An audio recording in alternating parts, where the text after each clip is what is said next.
ভারতীয় দূতাবাস অভিমুখে বিএনপির ৩ সংগঠনের পদযাত্রা আজ।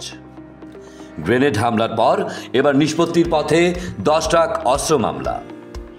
ভারতীয় পণ্য বর্জনের ডাক দিয়েছে বাংলাদেশ হিন্দু বৌদ্ধ খ্রিস্টান ছাত্র যুব ফ্রন্ট।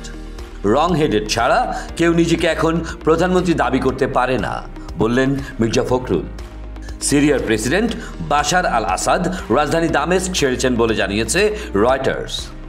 দিল্লিতে বাংলাদেশ হাইকমিশন ঘেরাওয়ের ঘোষণা দিয়েছে হিন্দুত্ববাদী রাষ্ট্রীয় স্বয়ংসেবক সংঘ। রাজশাহী বিশ্ববিদ্যালয়ে ভর্তি পরীক্ষায় পোষ্য কোটা বাতিলের দাবিতে বিক্ষোভ।